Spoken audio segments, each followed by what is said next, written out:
Jemaat yang dikasihi Tuhan, ibadah ini berlangsung oleh kuasa kebangkitannya.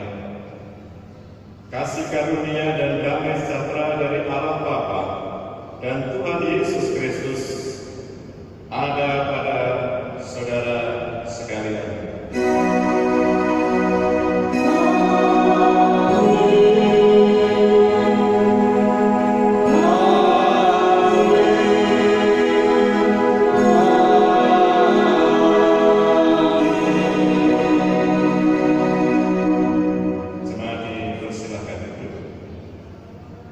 Bapak Ibu dan saudara-saudara yang dikasihi Tuhan, dalam suasana sukacita di hari Minggu ini, marilah kita memuji dan memuliakan Tuhan dari Kidung Jemaat 21, bait 1 dan bait yang kedua, hari Minggu, hari yang mulia.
Saudara-saudara jemaat yang dikasihi Tuhan, marilah kita bersama-sama mendengarkan firman Tuhan.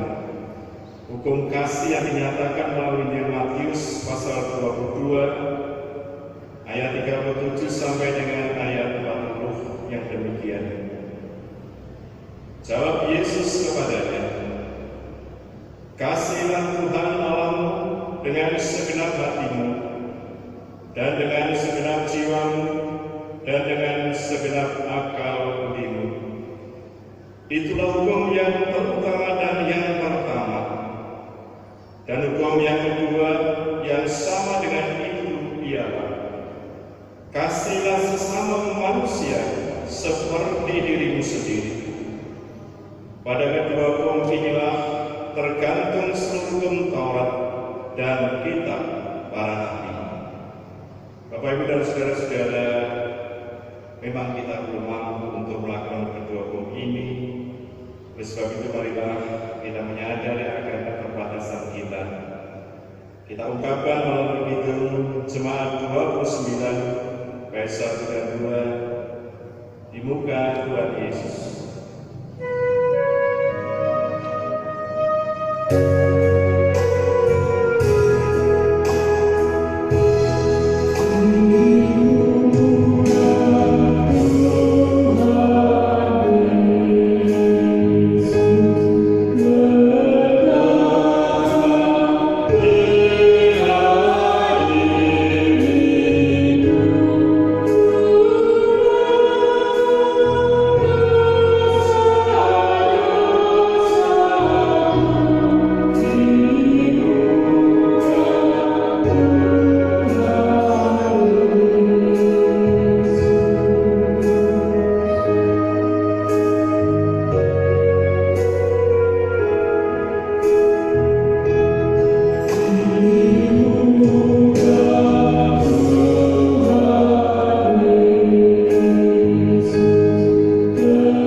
telah dinyatakan melalui berita anugerah yang akan saya baca dari 1 Petrus pasal yang pertama ayat 17 sampai dengan ayat 23. Demikian firman Tuhan. Dan jika kamu menyebutnya Bapa, yaitu Dia yang tanpa memandang muka menghakimi semua orang menurut perbuatannya, maka hendaklah kamu hidup dalam ketakutan selama kamu menumpang di dunia ini. Sebab kamu tahu bahwa kamu telah ditebus dari cara hidupmu yang sia-sia, yang kamu warisi dari nenek moyangmu itu, bukan dengan barang yang fana, bukan pula dengan perak atau emas, melainkan dengan darah yang mahal, yaitu darah Kristus, yang sama seperti darah anak domba yang tak bernoda dan tak bercacat. Ia telah dipilih sebelum dunia dijadikan, tetapi karena kamu baru menyatakan dirinya pada zaman akhir, oleh Dialah kamu percaya kepada Allah, yang telah membangkitkan Dia dari antara orang mati, dan yang telah memuliakannya, sehingga imanmu dan pengharapanmu tertuju kepada Allah. Karena kamu telah menyucikan dirimu oleh ketaatan kepada kebenaran, sehingga kamu dapat mengamalkan kasih persaudaraan yang tulus ikhlas.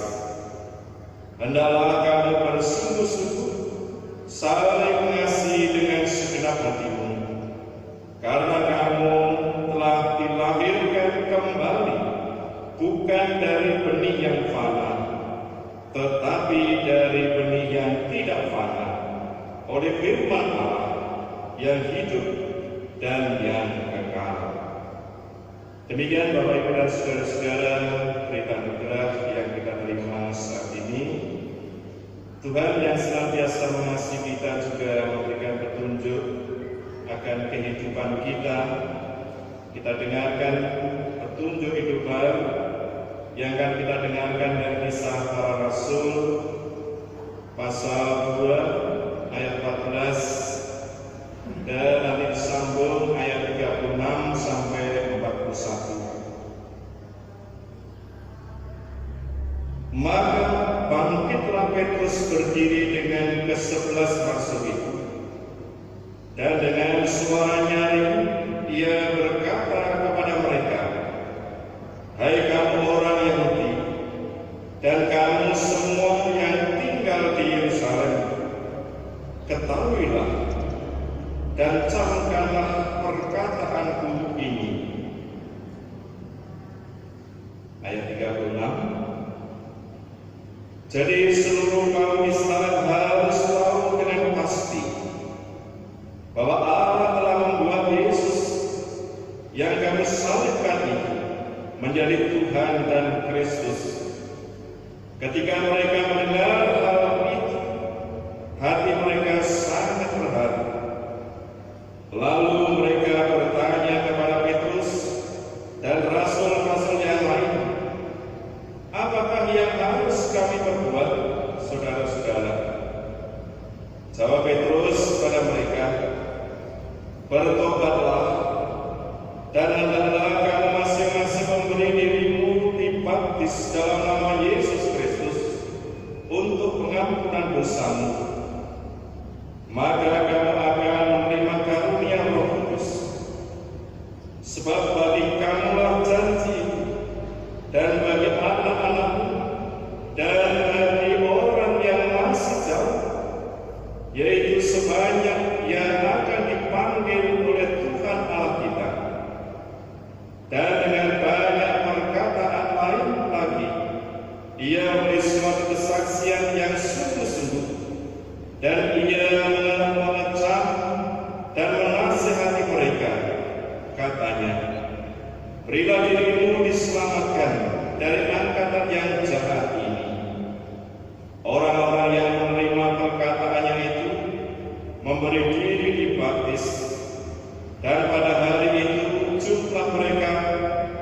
bertambah kira-kira 3.000 jiwa. Demikianlah Bapak Ibu dan saudara-saudara, berita kerabat dan petunjuk hidup baru ini kita sambut bersama. Kita mengucap syukur kepada Tuhan. Kita memuji dari Bukit Jemaat 445 bait yang pertama.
Menghadap kepada Tuhan, kita akan bersama-sama mendengarkan firman-Nya. Mari kita mohon pertolongan kepada Tuhan.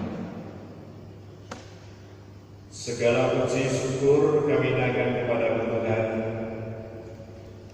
Jikalau saat ini kami akan bersama-sama mendengarkan firman, urapi kami semua, agar firman yang kami dengarkan saat ini boleh kami renungkan siang dan malam, dan firman Tuhan ini menjadi dasar kami dan kekuatan di dalam iman kami. Oleh sebab itu Tuhan, berfirman-Lah, kami siap untuk mendengarkan. Di dalam Tuhan kami Yesus Kristus kami berdoa. Amin. Bapak Ibu dan saudara-saudara yang dikasihi Tuhan, saat ini kita akan bersama-sama mendengarkan firman Tuhan yang akan kami baca dari kitab Injil Lukas pasal 24. Injil Lukas pasal 24. Kita dengarkan dari ayat 13 sampai dengan ayat 35. Yang demikian, Yesus menampakkan diri di jalan ke Emmaus. Pada hari itu juga 2 orang dari murid-murid Yesus pergi ke sebuah kampung bernama Emmaus yang terletak kira-kira 7 mil jauhnya dari Yerusalem. Dan mereka bercakap-cakap tentang segala sesuatu yang telah terjadi. Ketika mereka sedang bercakap-cakap dan bertukar pikiran, datanglah Yesus sendiri mendekati mereka, lalu berjalan bersama-sama dengan mereka. Tetapi ada sesuatu yang menghalangi mata mereka, sehingga mereka tidak dapat mengenal Dia. Yesus berkata kepada mereka, "Apakah yang kamu percakapkan sementara kamu berjalan?" Maka berhentilah mereka dengan muka muram. Seorang dari mereka, namanya Kleopas, menjawabnya, "Adakah engkau satu-satunya orang asing di Yerusalem yang tidak tahu apa yang terjadi di situ pada hari-hari belakangan ini?" Katanya kepada mereka, "Apakah itu?"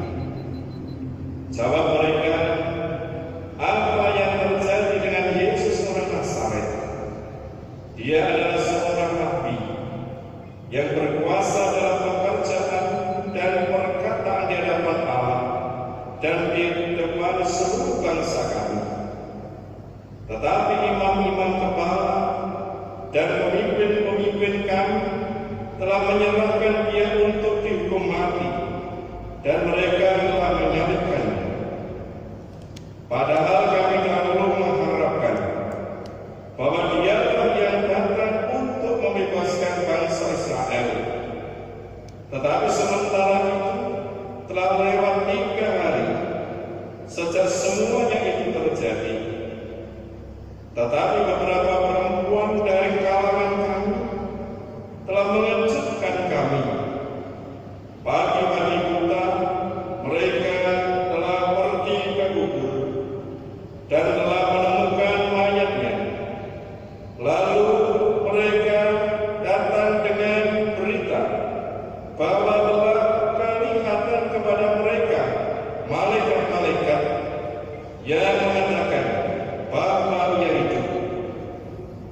Dan beberapa teman kami telah pergi ke kubur itu dan mendapati bahwa memang benar yang dikatakan perempuan-perempuan itu, tetapi dia tidak mereka lihat. Lalu ia berkata kepada mereka, "Hai kamu orang bodoh, betapa lambatnya hatimu sehingga kamu tidak percaya segala sesuatu yang telah dikatakan para nabi. Bukankah Mesias harus menderita semuanya itu untuk masuk ke dalam kemuliaannya?" Lalu ia menjelaskan kepada mereka apa yang tertulis tentang dia dalam seluruh kitab suci, mulai dari kitab-kitab Musa dan segala kitab nabi-nabi. Mereka mendekati kampung yang mereka tuju, lalu mereka berbuat seolah-olah hendak meneruskan perjalanannya. Tetapi mereka sangat mendesaknya, katanya, "Tinggallah bersama-sama dengan kami, sebab hari telah menjelang malam dan matahari hampir terbenam." Lalu masuklah ia untuk tinggal bersama-sama dengan mereka. Waktu ia duduk makan dengan mereka, ia mengambil roti, mengucap berkat, lalu memecah-mecahkannya dan memberikannya kepada mereka. Ketika itu terbukalah mata mereka, dan mereka pun mengenal dia. Tetapi dia lenyap dari tengah-tengah mereka. Kata mereka seorang kepada yang lain, "Bukankah hati kita berkobar-kobar ketika ia berbicara dengan kita di tengah jalan, dan ketika ia menerangkan kitab suci pada kita?" Lalu bangunlah mereka dan terus kembali ke Yerusalem. Di situ mereka mendapati ke-11 murid itu. Mereka sedang berkumpul bersama-sama dengan teman-teman mereka. Kata mereka itu, "Sesungguhnya Tuhan telah bangkit dan telah menampakkan diri kepada Simon." Lalu kedua orang itu pun menceritakan apa yang terjadi di tengah jalan dan bagaimana mereka mengenal dia pada waktu ia memecah-mecahkan roti. Sampai di sini, Bapak dan saudara-saudara jemaat yang dikasihi Tuhan, yang berbahagia adalah setiap orang yang mendengarkan firman Tuhan, yang merenungkan siang dan malam dan bahkan mampu dilakukan di dalam kehidupan sehari-hari. Bapak Ibu dan saudara-saudara, salam Bapak Ibu. Kita hari ini meskipun kita tidak bisa bersama-sama gereja, tetapi kita beribadah di rumah kita masing-masing, tetap dalam suasana sukacita, karena persoalan yang terjadi saat ini dengan adanya COVID-19, mau tidak mau kita harus beribadah di rumah. Ibu bapak dan saudara-saudara yang kasih firman yang kita dengarkan dari kitab Injil Lukas ini, mari kita renungkan bersama-sama dengan tema kita dibangkitkan untuk berkarya. Bapak Ibu dan saudara-saudara, memang ada pepatah bijak yang menyebutkan hidup paling baik dijalani pada masa kini dan dipahami pada masa lalu.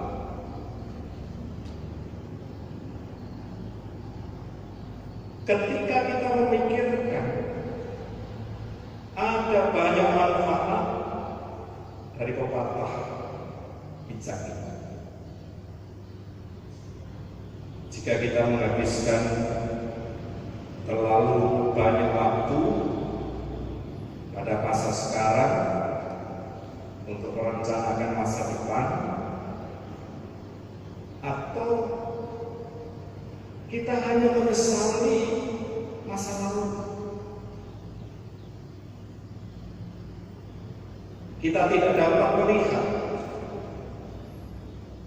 dan bahkan dapat menikmati hadiah dari setiap momen yang terjadi pada hari ini. Jika kita ingin memahami sesuatu secara baik, bolehlah kita memang sekali-kali kita melihat masa lalu, asal tidak membuat kita itu berhenti berjalan. Bacaan Injil hari ini sebenarnya menuntun kita ke sebuah pertimbangan. Ketika kita menghadapi sebuah pertanyaan yang mendasar, kemana kita akan berbalik? Ketika segalanya berantakan, runtuh bagi diri sendiri maupun barangkali bagi dunia, apalagi sekarang ini dengan adanya COVID-19 atau COVID-19. Apa yang kita lakukan ketika hal-hal yang kita percayai, kita yakin, kita harapkan kadang mengecewakan kita? Bapak Ibu dan Saudara, tampaknya kedua orang yang sedang berjalan menuju ke Emmaus ini juga terjebak dalam perangkap yang terlalu manusiawi, karena tidak sepenuhnya hadir pada momen hari ini dan lebih memperhatikan masa lalu. Hati dan pikiran mereka hancur oleh peristiwa penyaliban Yesus.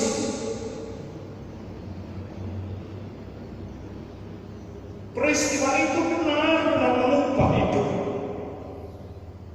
Harapan pupus, impian mereka juga tidak pernah akan nyata.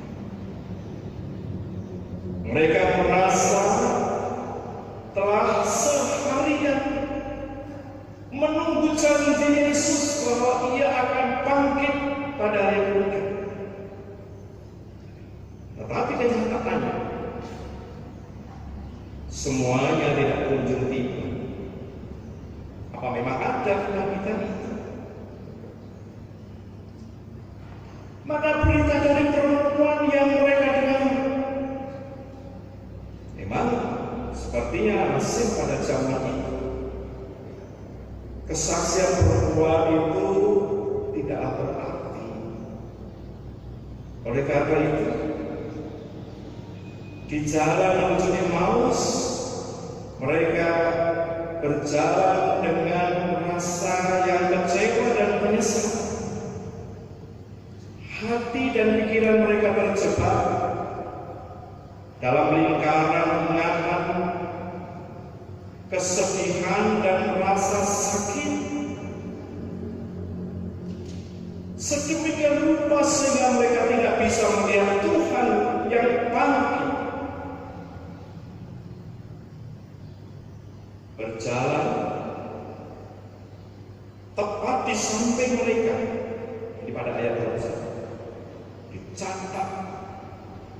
Mereka mengatakan, padahal kami dahulu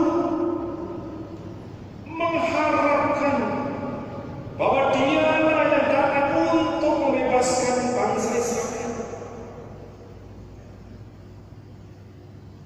Yang menarik adalah bahwa mereka mengatakan hal ini di tengah-tengah menyebutkan fakta-fakta dasar tentang Yesus.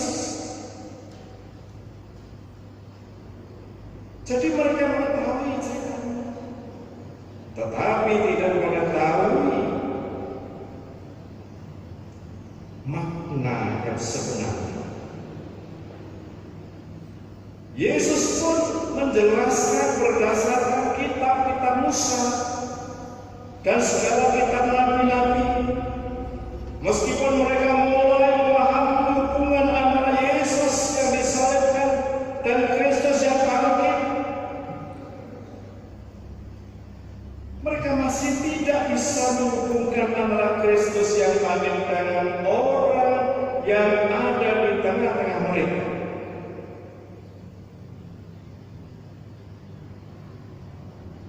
Mereka berbicara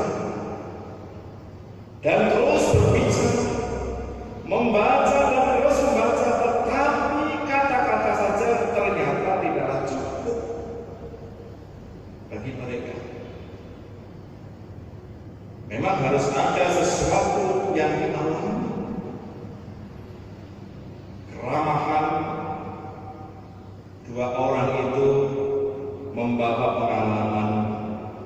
Karena setelah Yesus mengambil roti, mengucap syukur dan memecah-mecahkan roti, mereka mengenal Yesus.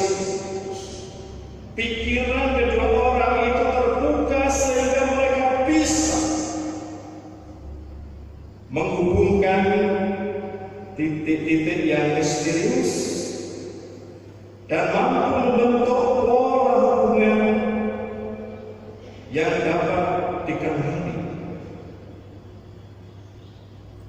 Jadi barangkali dua orang ini tidak bisa menerima warta atau berita atau cerita dari perempuan bukan semata-mata karena para perempuan pada masa itu dipandang tidak sahih untuk memberikan kesaksian, melainkan karena harapan besar mereka yang tidak memungkinkan mereka mengenali peristiwa kebangkitan dengan benar. Harapan besar mereka yang salah telah membutakan mata hati mereka untuk menerima kesaksian para perempuan. Mereka melihat dan mengenal Yesus pada saat makan bersama. Bapak Ibu dan saudara-saudara, tindakan secara umum keramah-tamahan, makan bersama, memicu terbentuknya atau terbukanya pengertian dan hati mereka. Dibutuhkan kesetiaan serta semangat untuk terbuka dan ramah terhadap sesama, untuk membawa Mesias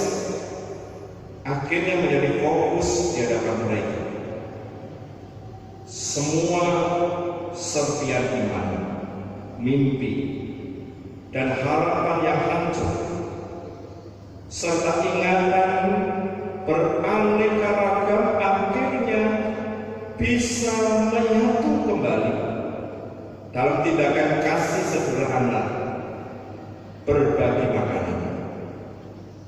Itulah sebabnya mereka bergegas untuk kembali ke Yerusalem untuk membawa berita bahwa mereka telah melihat Tuhan yang bangkit. Mereka telah dilahirkan kembali dalam hal menjadi murid. Oleh karena itu, mereka merasa terdorong untuk bersaksi, untuk membagikan kepada orang lain apa yang telah terjadi pada mereka. Mereka bergegas kembali ke Yerusalem untuk memberitahu yang lain tentang pertemuan mereka dengan Kristus yang telah bangkit. Maka itu Bapak dan Saudara, kalau kita membaca dari 1 Petrus pasal yang pertama ayat 17 sampai 23, ini sebenarnya berisi dan berbicara tentang kelahiran baru dengan harapan hidup baru yang bisa didapat melalui kebangkitan Yesus.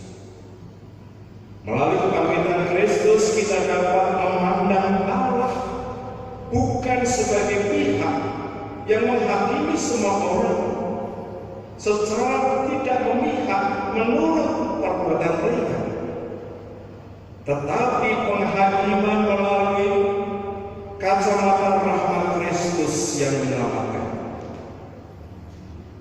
Percaya kepada Allah melalui Kristus berarti ada sesuatu yang indah di dalam hidup kita, di sini dan sekarang ini. Sesuatu yang sangat berarti itu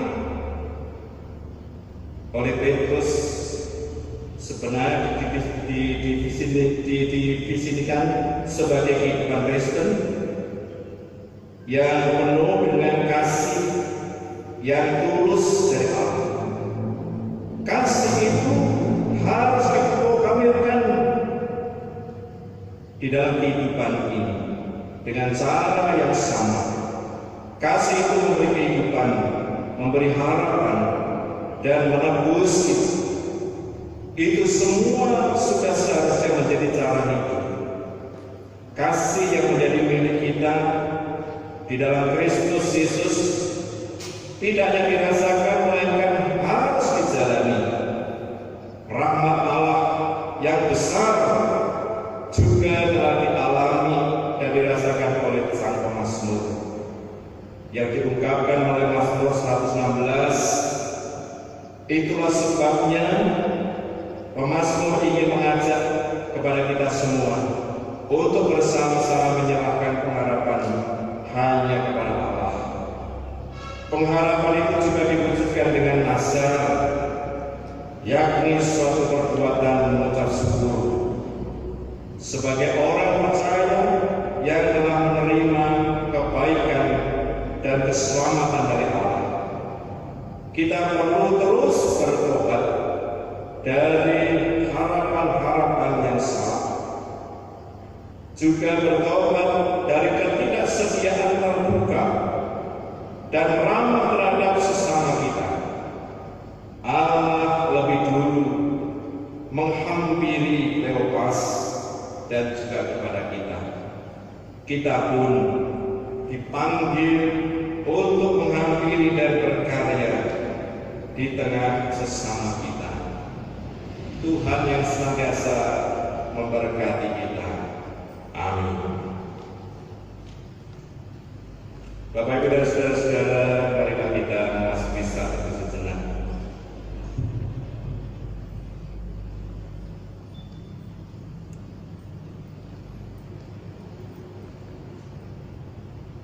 Mari kita satukan, kita berdoa. Bapa kami di dalam surga, terima kasih Tuhan, saat ini Engkau telah memberikan kami kekuatan melalui firman yang kami dengarkan, agar harapan kami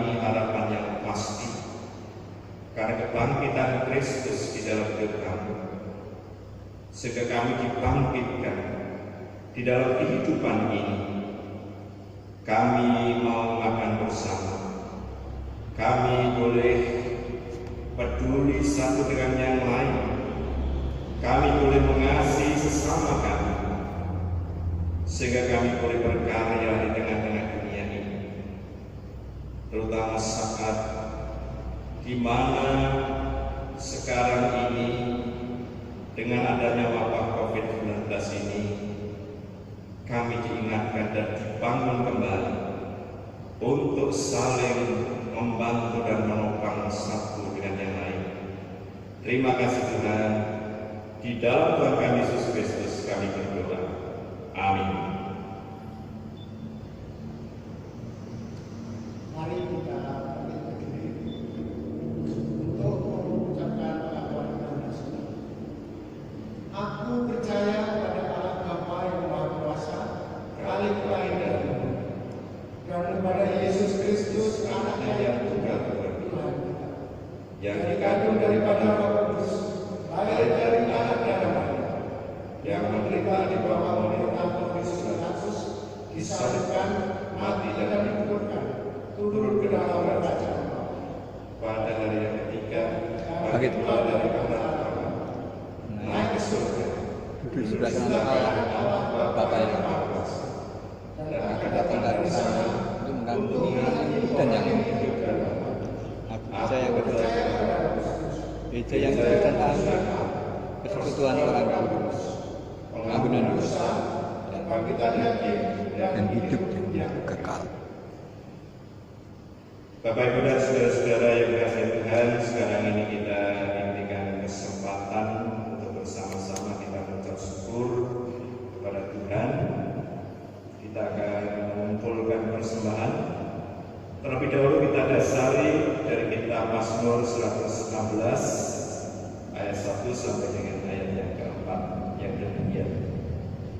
Aku mengasihi Tuhan sebab Ia mendengarkan suara dan permohonanku, sebab Ia menyendengkan telinganya kepadaku. Maka seumur hidupku aku akan berseru kepadanya.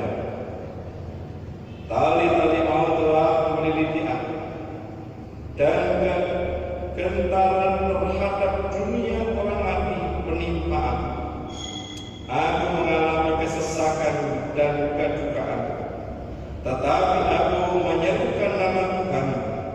Ya Tuhan, luputkanlah kiranya aku. Bapak Ibu dan saudara-saudara, kita mengumpulkan persembahan kita ini bersama memuji dari Kidul Jemaat 403. Kita nyanyikan bait yang pertama, Hujan Berkat dan Tercurah.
Sumber berkat, Engkau senantiasa memberkati dalam kehidupan kami.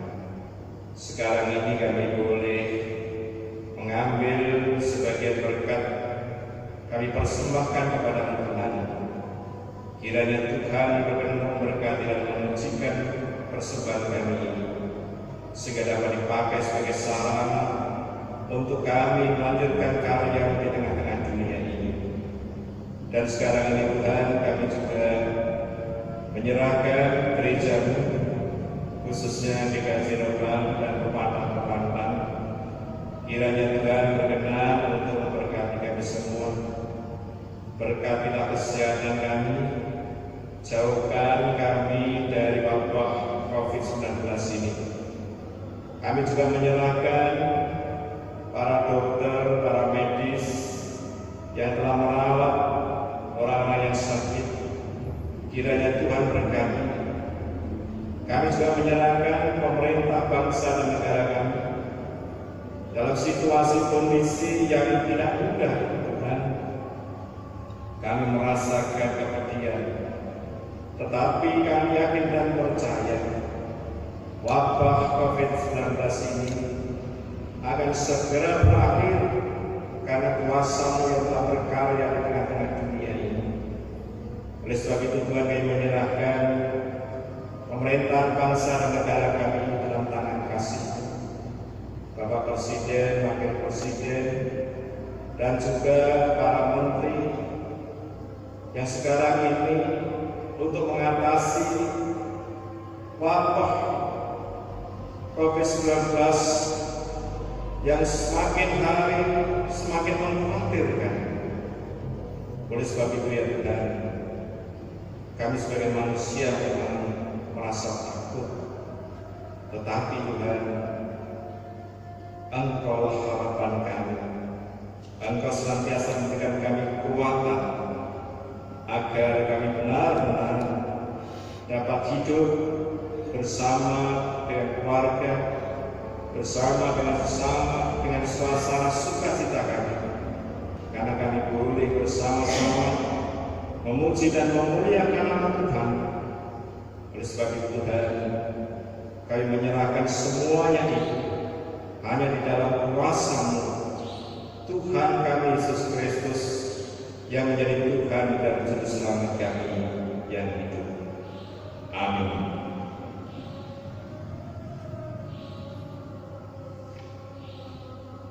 Kita akan bersama-sama berdoa Bapa kami yang kita nyanyikan.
Pujian pengutusan Hidup Jemaat 406 ayat yang pertama, ya Tuhan bimbing aku. Oh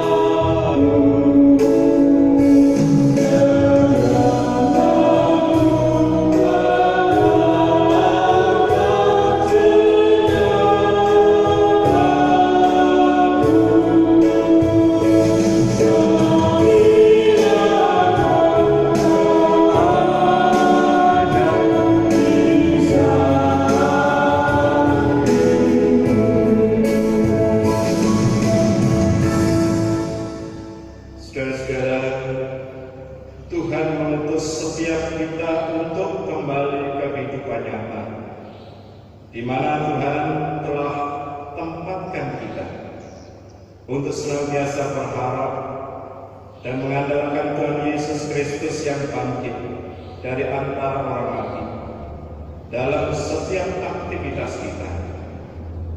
Terimalah berkat Tuhan.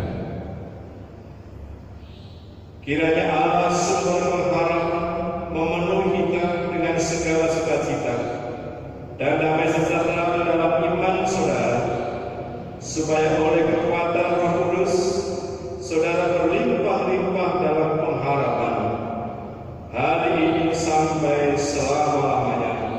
Haleluya, amin. Itu pujian 408 bait yang pertama, di jalan ku diiring.